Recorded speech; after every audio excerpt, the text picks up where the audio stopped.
আমিন তিনি পবিত্র কোরআনে ইরশাদ করেছেন, তিনি একটি কথা বলেছেন, সেটি হলো এই, ইয়া আইয়ুহাল্লাযীনা আমানু কুতিবা আলাইকুমুস সিয়াম কামা কুতিবা আলাল্লাযীনা মিন ক্বাবলিকুম লাআল্লাকুম তাত্তাকুন। এখানে আমি তাত্তাকুনের ব্যাখ্যাটি আমি আপনাদের সামনে উপস্থাপন করব ইনশাআল্লাহ তাআলা। যেহেতু রমজান মাসে আমরা রোজা সম্পর্কে, সিয়াম সম্পর্কে অবগত আছি। সিয়াম মানে কি? বিরত থাকা, তাই না? আর রোজা শব্দের অর্থ কেউ কেউ উল্লেখ করেছেন উপবাস থাকা।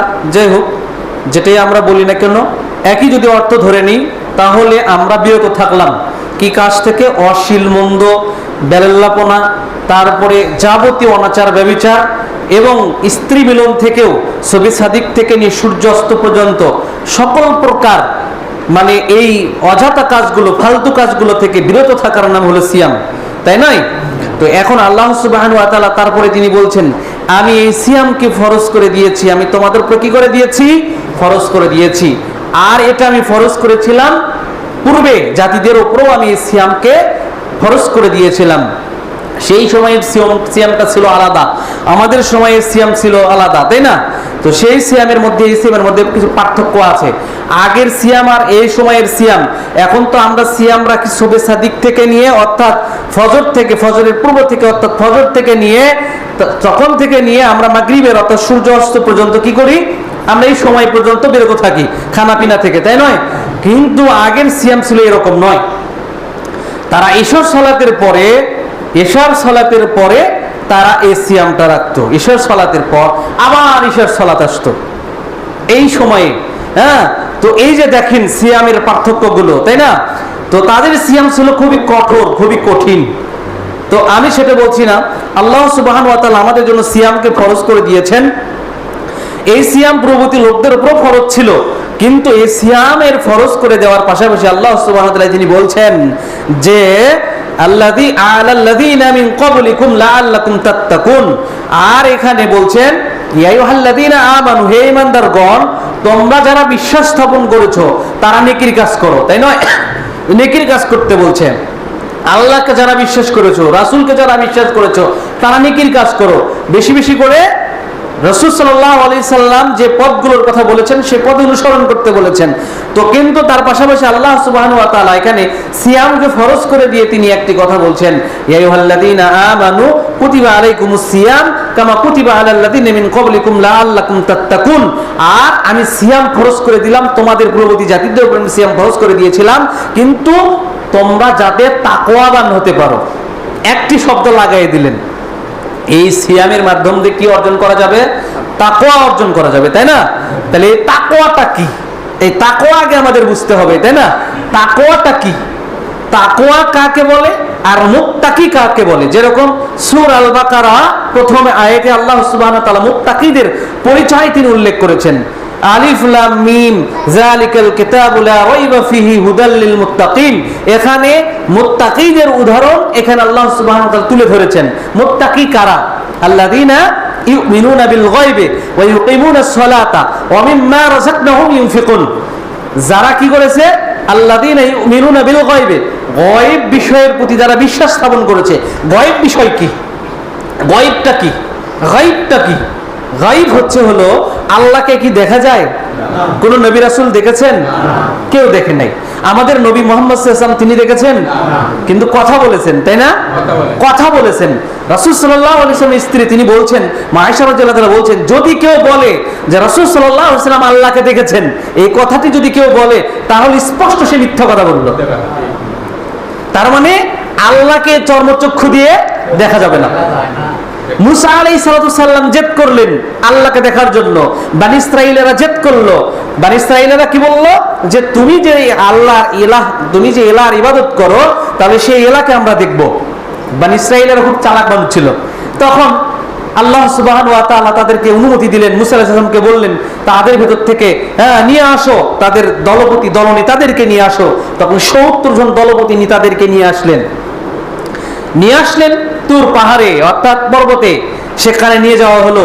আল্লাহ সুবহানাহু ওয়া তাআলা নিনাদ আসলো, তার জেতি বা কোনো এক জেতিতে তা কি হয়ে গেল? পাহাড়গুলো একেবারে পুড়ে গেল, পুড়ে ছারখার হয়ে গেল। আর কি হয়ে গেল? তারা সবাই মারা গেল। মুসা আলাইহিস সালাম বেহুশ হয়ে পড়ে গেলেন। মুসা আলাইহিস সালাম ব্যতীত সবাই মারা গেল। মুসা আলাইহিস সালাম জীবিত হয়ে আল্লাহর কাছে বললেন, মুসা আলাইহিস সালাম বললেন আল্লাহর কাছে, হুঁশ ফেরার পর বললেন, হে আল্লাহ, আজকে যারা মারা গিয়েছে দলপতিদেরকে আমি নিয়ে এসেছি, তারা আপনাকে দেখার জেদ করেছিল, কিন্তু আমি যে নিয়ে এসেছি তারা তো সম্প্রদায়ের কাছে যখন আমি ফিরে যাব তখন বলবে তুমি তাদেরকে নিজে মারে ফেলে দিছো, তাই বলবে না?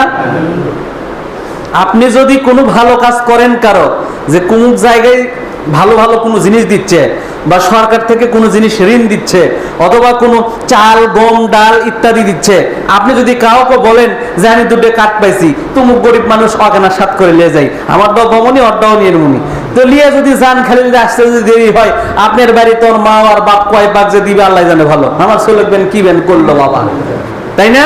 এরকম অবস্থা না?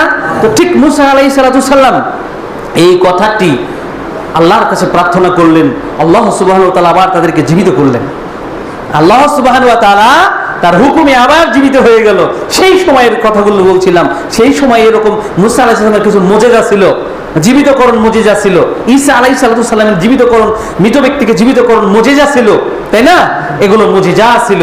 হ্যাঁ, এইরকম বিশেষ করে আল্লাহ সুবহানাহু ওয়া তাআলা পাওয়ারফুল করেছেন কাকে?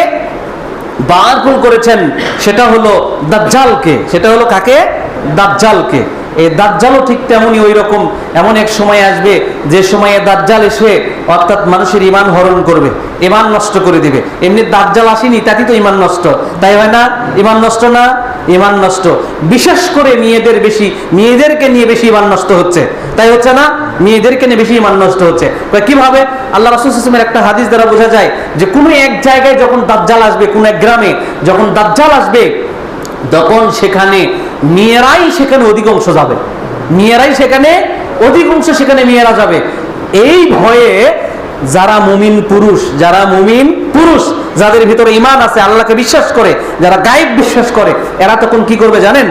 মাকে আর বোনকে আর বউকে, হাদিস আসছে মা বোন, মা আর হলো বোন, এই ব্যাখ্যায় স্ত্রীকেও বোঝানো যায়। আর স্ত্রীটা মায়ের তুলনায় বেশি বোঝা যায় না। মাকে ছাড়া যাবে, বোনকে ছাড়া যাবে, বউকে কিন্তু ছাড়া যায়, যায় না? কথা শুনলো না, তালাক, চলে যা, বাবার বাড়ি চলে যা। কই না? মাও কই কিন্তু নি তুই বাবার বাড়ি যাও, কই বাড়ি তো এটা, তাই না? বোনক যদি বলি তুই বাড়ি চলে যা, কর পাবেন ওর বাড়ি তো এটা, তাই না? কিন্তু বউ কর পাবেন, তাই না? তাহলে বোঝা যায়, এই হাদিস দ্বারা বোঝা যাচ্ছে মাকে আর বোনকে ইমানদার পুরুষেরা ঘরের খুঁটির সাথে, ঘরের খুঁটি থাকবে, পিলার থাকবে, ঘরে কোনো এক কোণে খুঁটি থাকবে, এই খুঁটির সাথে বা কোনো এক জায়গায় বা খাটের পিলারের সাথে অথবা চকির সাথে দড়ি দিয়ে ভালো করে বান্ধিয়ে, হাত পা বান্ধিয়ে ও জায়গা ফেলে রাখবে। দেখেন হাদিস কি বলছেন, তাও সেখানে যেতে দিবে না। কিন্তু তারা হয়তোবা যেটা চাবে দেখেই তো ওখানে তারা এই কাজটা করবে, তাই না? এই সময়টা আসবে। এই জন্য আমি বলছি যে আল্লাহ রাসূল সাল্লাল্লাহু আলাইহি সাল্লাম এখানে তাকওয়ার পরিচয় দিচ্ছেন, তাই না? তাকওয়াবান কারা, তাকওয়ার পরিচয় দিচ্ছি আমি। তো এখন দেখেন যারা কি করেছে, যারা গায়েব বিষয়ের প্রতি বিশ্বাস স্থাপন করেছে। গায়েব কি? আল্লাহ। আল্লাহকে দেখা যায়? দেখা যায় না। তো আল্লাহ কোথায় আছে? এর প্রশ্ন উত্তরে কি হবে? আল্লাহ কোথায় আছে? আরশের উপরে। আল্লাহ কোথায় আছেন? আরশের উপরে। কেমন আছেন, কিভাবে আছেন, বসে আছেন, না শুয়ে আছেন, না দাঁড়িয়ে আছেন, এই কথা বলা যাবে? গুনাহ হবে, ঈমান থাকবে না, তাই না? ঈমান থাকবে না। আল্লাহ কোথায় আছেন? সুম্মাস্তাওয়া আলাল আরশ। আল্লাহ কোথায় আছেন? আরশের উপরে সমাসীন হয়ে আছেন, তাই না? তো আরশের উপরে আছেন, আরশে আছেন আল্লাহ সুবহানাহু ওয়া তাআলা। আল্লাহ যেমন থাকার দরকার তেমন আছেন, তাই না? এত আর বেশি ব্যাখ্যা বিশ্লেষণ করা যাবে না, তাই না? অনেকে আমরা বলি আল্লাহ পশ্চিম দিকে হয়ে আছে, আল্লাহ এদিক হয়ে আছে, আল্লাহ আল্লাহ কুরসির কথা বলছেন আয়াতুল কুরসিতে, ওখানে আল্লাহ তাআলা চেয়ারের কথা বলছেন, তাহলে আল্লাহ চেয়ারের উপরে বসে আছে, এই কথাগুলো আমরা বলি না? এই কথাগুলো বললে গুনাহ হবে। এটা কোনো হাদিস দ্বারা সম্মত কথা নয়, এই জন্য এই কথাগুলো বলা যাবে না। আর ফেরেশতা কি কেউ কোনদিন আপনারা দেখেছেন? ফেরেশতাকে দেখা যায়? ফেরেশতাকে দেখা যায় না, কিন্তু ফেরেশতাকে দেখতে পারবেন আপনি। কখন? যখন আপনি, একটা হাদিস দ্বারা প্রমাণ করছে যে ওই সময় ফেরেশতাকে দেখতে পাবেন যে সময়ে হলো আপনার মৃত্যু অবস্থায়, মূর্ছ অবস্থায় যখন মারা যাবেন আপনি, ওই সময় আপনি মালাকুল মাউত, তাকে আপনি দেখতে পাবেন। দেখে হাদিস বর্ণনা করছেন রাসূল সাল্লাল্লাহু আলাইহি ওয়াসাল্লাম, তাকে দেখে সে ভীত হয়ে যাবে, কি হয়ে যাবে? ভীত হয়ে যাবে, মানে ভয় পেয়ে যাবে। আর অন্যান্য ফেরেশতারা তার নিকটবর্তী হবে। মালাকুল মাউত বলবে, হে আত্মা তুমি বের হয়ে আসো, ইরজি ইলা রাব্বিকি ওয়াদিয়াতাম মারদিয়া, যদি ভালো আত্মা হয় তাহলে বের হয়ে আসবে অতি শীঘ্রই। রাসূল সাল্লাল্লাহু আলাইহি ওয়াসাল্লাম উদাহরণ দিচ্ছেন ভালো আত্মার উদাহরণ, যে ভালো ব্যক্তি মুমিন ব্যক্তির আত্মার উদাহরণ হচ্ছে হলো এই, যেটা একটা ভরা কলস, ধরেন একটা বালতি অথবা ভরা কলস, একটা ভরা বদনা পানি আছে তার ভিতর, তো আপনি যদি এরকম করে ঢালেন পানি সহজে পড়বে না? সহজেই পড়বে। আর যদি কলসের মধ্যে, বদনার মধ্যে যদি পানি না থাকে তাহলে আপনার পুরোটাই এভাবে কষ্ট করে ঢালতে হবে, তাই না? তো ঠিক এরকম নয়, রাসূল সাল্লাল্লাহু আলাইহি সাল্লাম এখানে ভরা কলসের বা ভরা বদনার উদাহরণ দিয়েছেন। তো এখানে এটা হলো মুমিন ব্যক্তির আত্মার উদাহরণ দিয়েছে। তো এরা এমনিতেই চলে আসবে, এমনিতেই চলে আসবে। তো আলহামদুলিল্লাহ, তো আমি সে বিষয়ে বলছি না, ফেরেশতাকে ওই অবস্থায় দেখা যাবে, ওই সময়ে আপনি দেখতে পাবেন। 2, মুহাম্মদ সাল্লাল্লাহু আলাইহি সাল্লাম ফেরেশতাকে দেখেছেন। মুহাম্মদ সাল্লাল্লাহু আলাইহি সাল্লাম কি করেছেন? ফেরেশতাকে দেখেছেন। তিনি স্বচক্ষেই দেখেছেন, তাই না? স্বচক্ষেই দেখেছেন। বিশাল জিবরিল আলাইহিস সালামকে দেখেছেন। তিনি কি করেছেন? জিবরিল আলাইহিস সালামকে দেখেছেন। এটা পবিত্র কোরআনে উল্লেখ করা হয়েছে যে জিবরিল আলাইহিস সালামকে দেখেছেন। তিনি দেখেছেন এমন অবস্থায় তিনি ভয় পেয়ে গেছেন, তিনি ভয় পেয়ে গেছেন। আর তার বিশাল বড় দেহ, আল্লাহু আকবার, যেন সূর্য অর্থাৎ পশ্চিম থেকে পূর্ব দিগন্ত পর্যন্ত ঢেকে গেছে।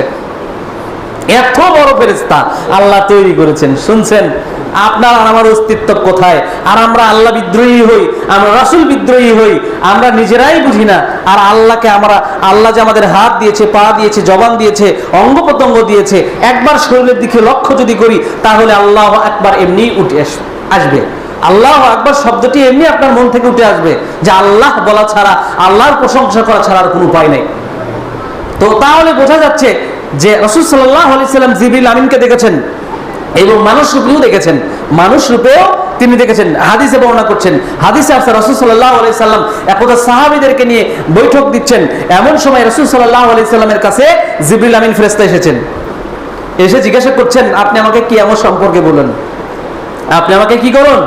কিয়ামত সম্পর্কে বলুন। তো এমন সাহাবীদের মাঝে, এমন ভাবে সাহাবীদের মধ্যে রাসূল সাল্লাল্লাহু আলাইহি সাল্লাম তালিম দিচ্ছেন।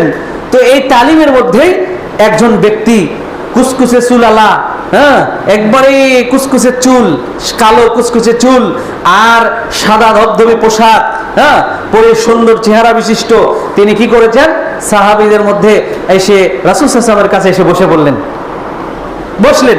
বসে রাসূল সাল্লাল্লাহু আলাইহি সাল্লামকে বলছেন, ইয়া রাসূলুল্লাহ সাল্লাল্লাহু আলাইহি ওয়াসাল্লাম, আপনি বলুন কিয়ামত কখন হবে, আপনি বলুন এটা সেটা, এইভাবে প্রশ্ন করছেন রাসূল সাল্লাল্লাহু আলাইহি সাল্লামকে। রাসূল সাল্লাল্লাহু আলাইহি সাল্লাম তখন তিনি বলছেন যে আমার চেয়ে বেশি যিনি প্রশ্ন করেছেন আমাকে, তিনি কিয়ামত সম্পর্কে অধিক অবগত আছেন। তিনি যখন এই কথাগুলো বলে চলে গেলেন, এমন সময় সাহাবীরা আশ্চর্য হয়ে গেলেন, এই ব্যক্তির কথা রাসূল সাল্লাল্লাহু আলাইহি সাল্লাম এইভাবে বললেন। তখন সব সাহাবারা তাকে দেখছিলেন, মানে কোনো আগত ব্যক্তি যদি আসে এখানে, ধরেন বিদেশ থেকে কোনো লোক যদি আসে আমাদের এখানে বলবে কারোর সাথে, আমাদের তো রোদে পোড়া, মানে এমন অবস্থা, চামড়া পুড়ে শেষ হয়ে গেছে, তাই না? আর বিদেশ থেকে লোক যদি আসে ও তো সাদা ধবধবে, তাই না? একই এলাকার লোক একই ধারান, তাই না? তো ও আসার সাথে সাথে দেখবেন আমি যে কথা করছি, আমার কথা কোয়ার চেয়ে ওর দিকেই চাই থাকবি বেশি, তাই না? এইরকম। তো রাসূল সাল্লাল্লাহু আলাইহি ওয়াসাল্লাম জিবরিল আমিন যখন চলে গেলেন, সাহাবীদেরকে বললেন, তোমাদের মাঝে উনি কে আসছিলেন তোমরা কি জানো? তো বলছে, আমরা তো জানি না। রাসূল সাল্লাল্লাহু আলাইহি ওয়াসাল্লাম তখন বললেন, ইনি হলেন জিবরিল আমিন, ইনি হচ্ছে জিবরিল আমিন ফেরেশতা। সুবহানাল্লাহ, আল্লাহু আকবার। তার মানে সাহাবীরাও দেখেছে, তাই না? তাহলে বোঝা যায় ফেরেশতাকে সেই সময় দেখেছে। এখন কেউ দেখতে পাবে? দেখার অপশন আছে? ওই যে আপনারা না অনেকে দেখেন টেলিভিশন নিয়ে, ভিসিআর নিয়ে, যে ঘরের ভিতর দেখেন কবরের মধ্যে আযাব দিচ্ছে, ফেরেশতারা নামিচ্ছে, ক্রমান্বয়ে কোবাচ্ছে, হ্যাঁ, সাপ নিয়ে যাচ্ছে, দেখেননি? মনে নাই আপনাদের? দেখেননি এগুলা? আমাদের এলাকায় দেখেছে ফেরেশতাকে, কবরের মধ্যে দেখেছে, তার আবার ওই ভিসিআর ভিডিও করেছে, সেটা আবার ছেড়ে দিয়েছে। নাউযুবিল্লাহি মিন যালিক। হ্যাঁ, এগুলো কত ফালতু কথা যেটা শরীয়তের সাথে সাংঘর্ষিক। তো এই যে কাজ, তাহলে ফেরেশতাকে না দেখে বিশ্বাস করেছেন, কিতাব, তাই না, নবী রাসূলকে না দেখে বিশ্বাস করেছেন। নবী রাসূলকে দেখেছেন? আমরা দেখেছি, সেই সময় দেখেছিল, কিন্তু আমরা তো দেখি নাই।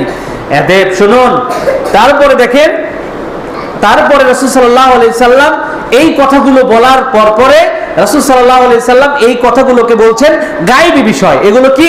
গায়েব বিষয়, অদৃশ্যের বিষয়। আর অদৃশ্য বিষয়ের চাবিকাঠি কার কাছে আছে? আল্লাহর কাছে। আলিমাল গায়বি ওয়াশ শাহাদাতি ফাতিরিস সামাওয়াতি ওয়াল আরদ। আল্লাহ সুবহানাহু ওয়া তাআলা, তার কাছে রয়েছে সমস্ত বিষয়ের খবর, আর তিনি এগুলো বিষয় জানেন, অদৃশ্য বিষয়, তাই না? তো এখানে আল্লাহর কাছে রয়েছে কি? গায়েব বিষয়ের চাবিকাঠি, তাই না? তো এখন আমরা অনেকে বলি আল্লাহর হুকুম ছাড়া এক গাছের একটা পাতাও নড়ে না, বলি না এগুলো কথা বলি। আবার আল্লাহ সম্পর্কে আমরা বন্ধ কথা বলি। দেখবেন যে আকাশ থেকে বৃষ্টি হচ্ছে না, আমরা থাকতে পারছি না, আল্লাহ আমাকে দোয়া কবুল করেছে না, আল্লাহ কি বেন করে হামা করো, এটা সেটা আরো অনেক কিছু বলি না।